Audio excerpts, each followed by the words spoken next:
Hi, I'm Dan Larson, and this is 1985's Thunderhawk in 4 minutes or less.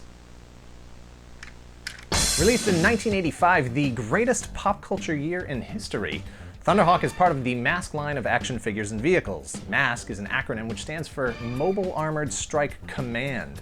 Yeah, command with a K, which got an eye roll from me even as a 9-year-old. Why did it have to be an acronym? They wear masks, just call the team M.A.S.K. Call the show M.A.S.K. But there ain't no party like an acronym party, and once Venom, the vicious evil network of mayhem, started causing trouble, the M.A.S.K team had no choice but to misspell words, because good is dumb.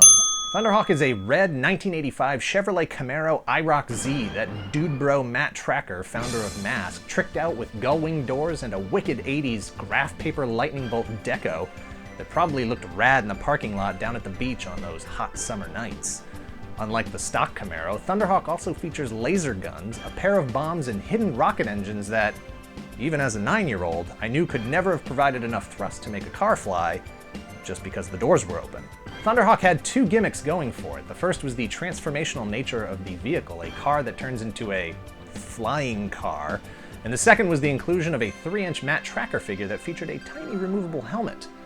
Matt's helmet, or M.A.S.K, was known as Spectrum, which gave him whatever powers the plot deemed necessary. He could fly, he could see in ultraviolet, he could radiate sound waves, a whole spectrum of... I get it now. Spectrum. Thunderhawk and Matt Trakker are from a simpler time. In 1985, playability won out over detail. Toys were still being made for kids, not adult collectors.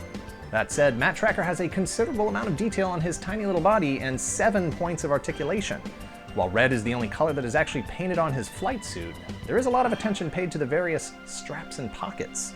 Both versions of Spectrum have enough hoses and tiny vents to sell the sci-fi tech crime fighter concept. Complete disregard for the laws of physics aside, Thunderhawk was a milestone of innovative toy design.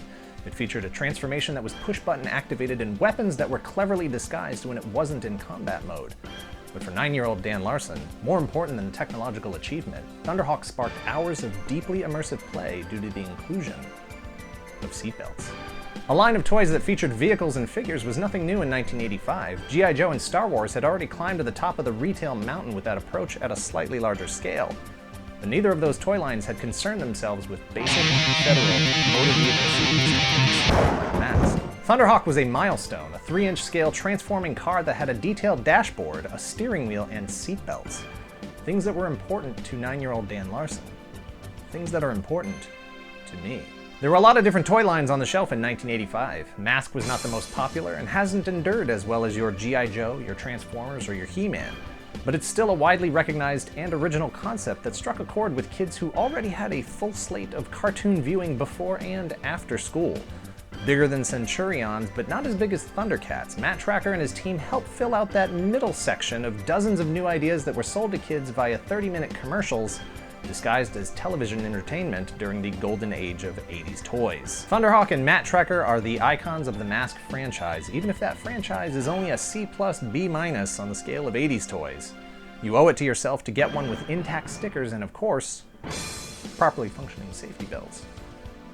Buy it if you see it, and if you see 2, leave 1 for the next collector.